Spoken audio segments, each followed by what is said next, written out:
Landy here. I want to welcome you to Landy's Crypto Corner. Today is April 2nd, 2023, and we do have a quarterly and monthly closure to look at here. And Bitcoin looks pretty darn good on the macro timeframes like the quarterly and the monthly as it stands right now. So we're going to take a look at those, and then we're going to weave that into a daily analysis. And I do want to give you one heads up about the daily analysis that I'm going to do. I am recording this before the daily and weekly close. So I will have a video after the daily and weekly closes today. And that video will go over the daily targets. That's going to be a shorts video or a Bitcoin in 60 seconds video. And I will link that in the description here after I post it. Or of course, you can just find it through your feed later as well. So some of the Bollinger Band areas that I call out in this video on the daily specifically will change later today. All right, so let's jump into it. Bitcoin has set a major low here on the quarterly, closing up here at 28,475. That is above the wick high at 25,200. So this is now a confirmed quarterly low. That would then naturally raise the targets for price action to the upside, theoretically. Some of the areas that we've already tested are the wick lows and the open of the January 2021 quarterly. We've also tested the April 21 quarterly and the July 21 quarterly wicks. The next area to the upside to test would be around $33,000, and that's the January 2022 quarterly wick. Now, this is relevant because when looking back in time on Bitcoin here, you can see that the last major low that was set on the quarterly was in, it comes in January of 2020, but it really wasn't confirmed as a low until October, and that was when the breakout happened above the all-time high on a close open basis and the wicks, and then on to new all-time highs. But the last major low happened in the January 2020 quarterly. That's when we had the March 2020 crash. That was confirming the October quarterly low as a macro low. So right now, where are we in terms of that time scale? Well, we've only confirmed a major low. In order to be confirmed as a macro low, we either have to go back up and break out to new all-time highs, or we need to do what we did back in from 18 to 20, and that would be you set the major low, comes back up, retests as support, and then takes off and breaks out, creates that second macro or a major low to then confirm that first low as a macro low. So if you want an analogous to what we're seeing now, it looks like we're in the 2018 time period. So does that mean that we're going to do exactly what we did from 2018 to 2020? No, not necessarily, but I would expect, even if Bitcoin continues to the upside here, for it to come back down and retest this area for support. And if it does hold support, this then would become a macro low. So there's a few other things here that I want to show you on the quarterly before we move to the monthly, and then we'll tie this into the daily. The quarterly has confirmed hidden bullish divergence, and we've only seen this 3 other times in Bitcoin's history. This one isn't being called out, but it was that's the January quarterly from 2020. That is actually a hidden bull div as well there. Now, the new one that we just printed here from an RSI perspective would start painting the picture that targets could go as high as in and around the bullish control zone to the simple moving average up here. Bullish control zone's coming in at 44,325 or so, and the simple moving average is coming in at 49,500, just under $50,000.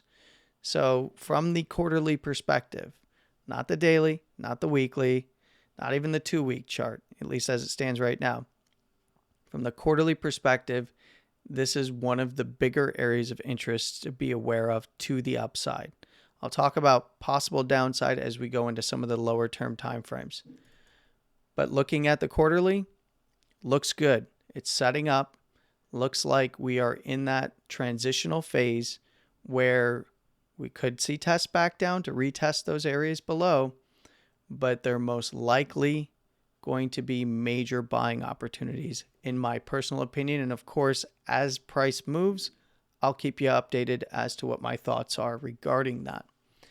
When looking at the monthly, well, we saw the breakout on the quarterly. We also had the breakout on the monthly. We have now closed the March candle, and we have a confirmed breakout. Now, again, it's going to be the same level as the quarterly. That's at 25,200 over here. The monthly had already confirmed hidden bullish divergence, and we're starting to see that play out. So this is going to be very, very important as we look at the daily here shortly. But the monthly looks really good on the candlestick chart, but it also looks really good on the momentum chart like a Stochh.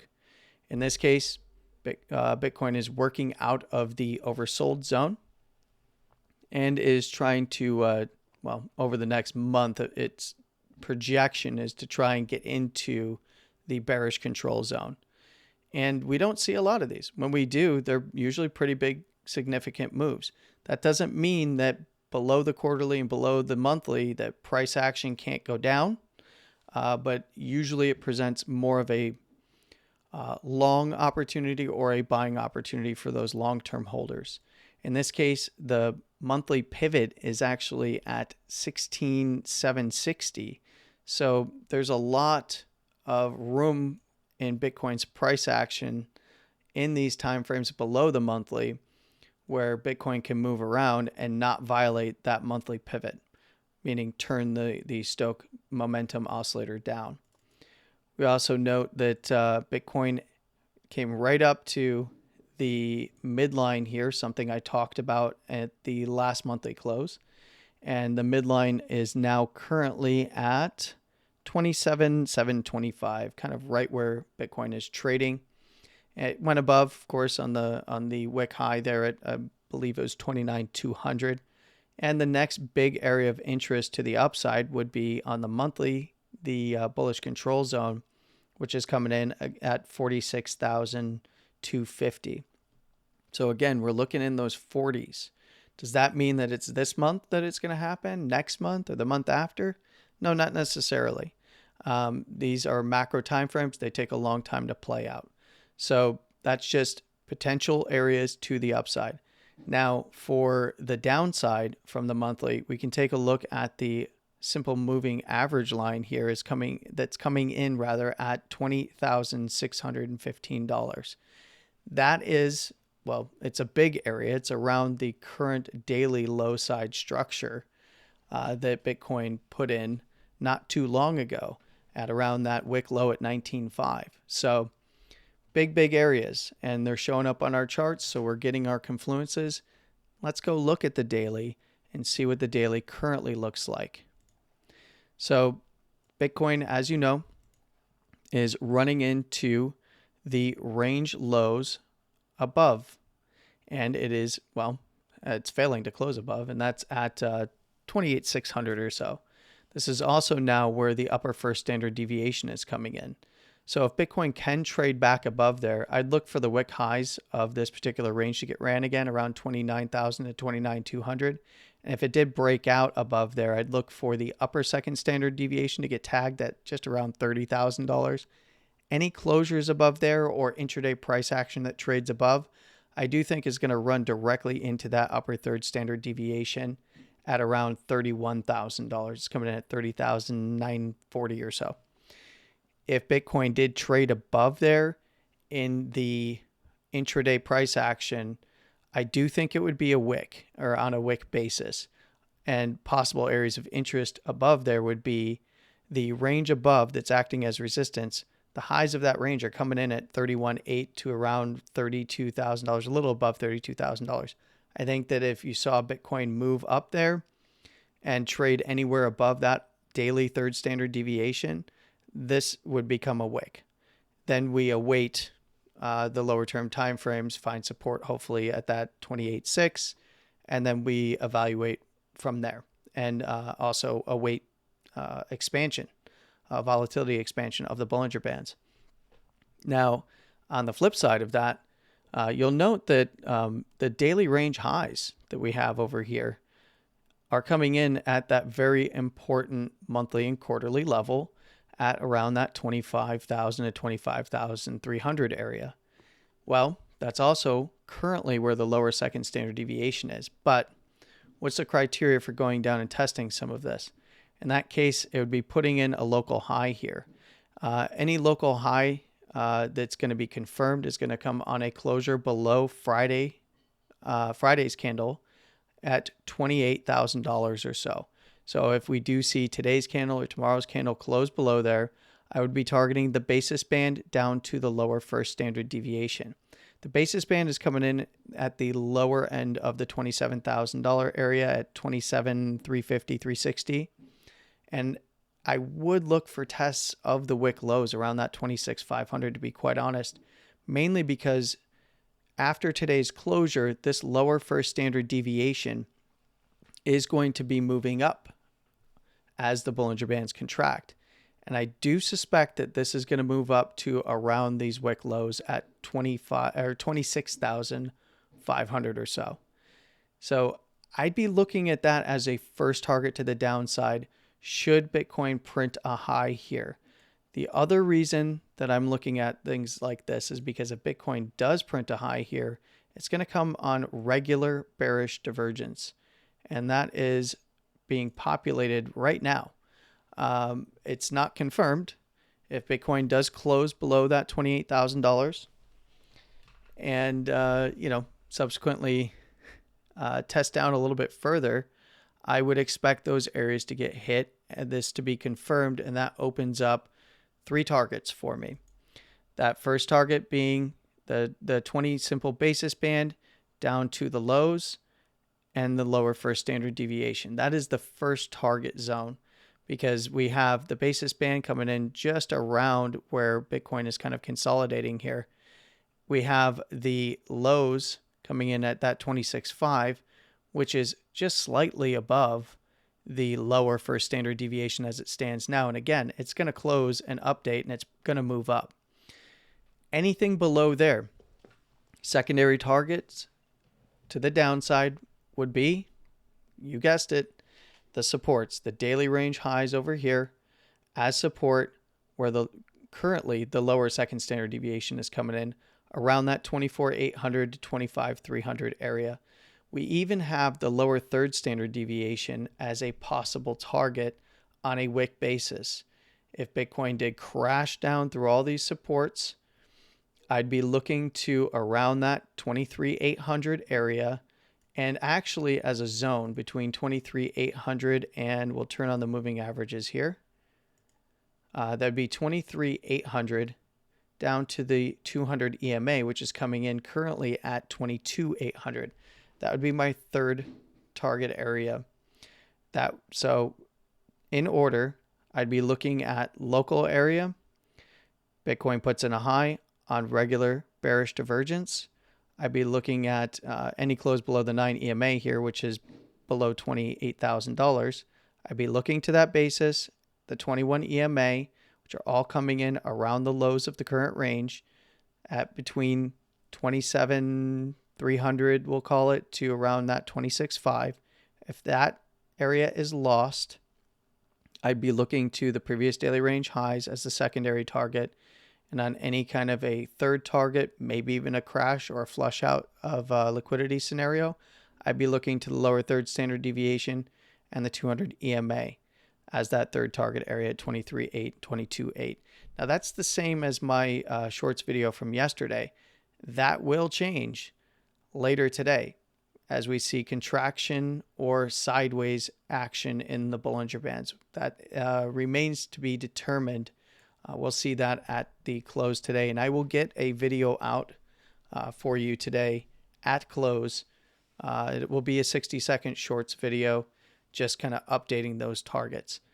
From the daily perspective, I will tell you that it's looking like a little bit of a double top here.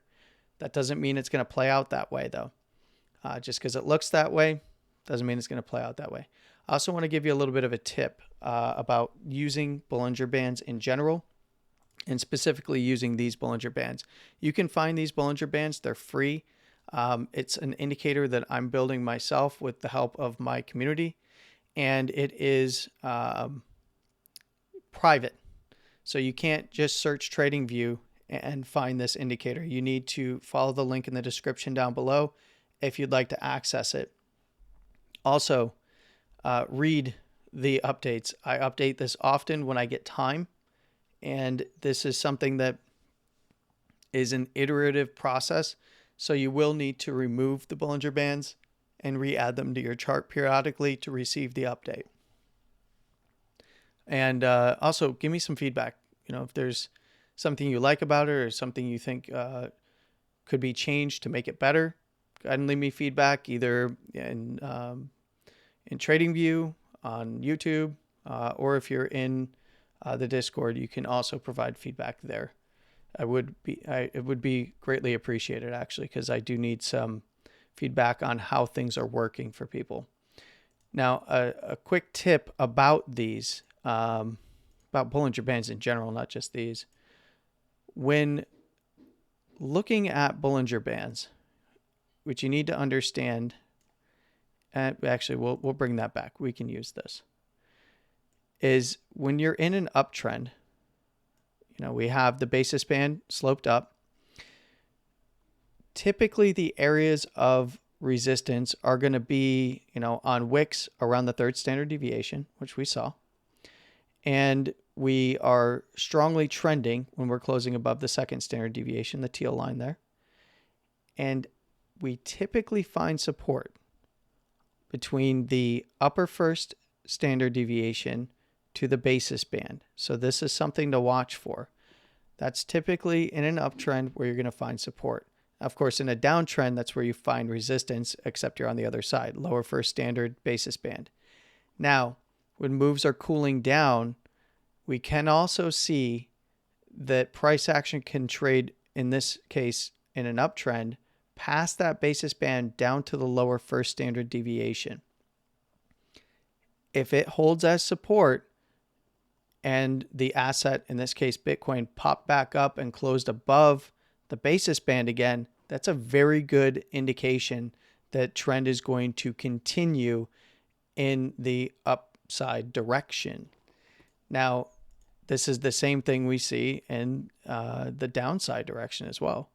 So this was choppy volatility. What's a good area to look at? Sideways. Here's a trend. This is a good trend. All right. So when evaluating kind of where we were, this was the kind of the retest of the breakdown area at 53.8. For those of you that were around when I was doing live streaming only and unlisted live streams here, that was basically a retest of trying to get back into that $48,000 to $50,000 range, and it failed miserably. We all remember this. That was the $48,000 high that was put in before the large dump off. Well, what happens is we ran from one side of the Bollinger Bands all the way to the other. Again, that third standard deviation doing its job, didn't see closures outside of it. We do actually get a few, but they usually only happen in extreme scenarios. But what I want you to see in the downside here is holding the lower first standard deviation in this case as resistance, pops up, finds resistance around the basis band, and again, excuse me, keeps finding resistance in the basis band. indicating that trend is going to continue in the downside direction, and it did so very aggressively, as we see. When it came back up, it consolidated. I don't really have it's usually lower term timeframes. You're going to see support on the lower and upper first, support or resistance. In this case, we saw consolidation, spiked up to the third standard deviation, tried to hold the basis band, lost it, and then got expansion to the downside off of this volatility contraction here.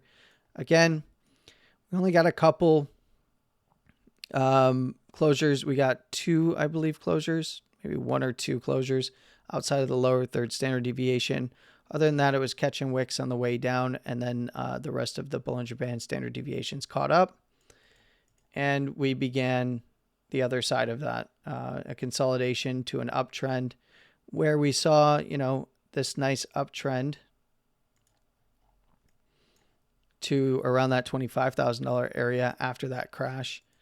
We saw that we went up, we hit the upper third standard deviation. We came back down. We even spiked into the lower second after volatility was kind of cooling down, looking very much like, that would be a bear flag, right?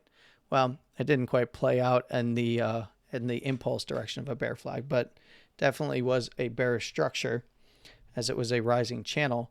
But in this case, we popped up off of there, went back, caught wicks at the upper third standard deviation, came down for support around the basis band and lower first standard deviation area. Again, finding support at the basis band, and then trend starts to turn after a bit of a consolidation. You'll notice that every single one of these turns happens after you see what? You see the basis band start to flatten out. So it's losing its curvature, starts to flatten out a bit, and then we get below it, and then we start expanding by closing below the lower standard deviations. In this case, the lower third after this bit of contraction here. And then we went down into the actual lows down here. So this is, wrong part of the structure. We didn't actually hit those lows just yet, but we spiked up into the third standard deviation, ran that high again, even on a close, found resistance over here, and dumped out. Of course, that was all based on the FTX stuff, but momentum and volatility, everything was pointed in that direction anyway at the time. So I basically want to point out that if you're in the strong half of the Bollinger Bands and it's a strong uptrend or downtrend, typically you're going to find support on the Bollinger Band areas around the basis and lower first standard deviation off of consolidations. When things are strongly trending, you'll see that the asset, in this case Bitcoin, will stay above that upper first standard deviation, and same for the downside trend. Strong trend is going to stay below the lower first standard deviation.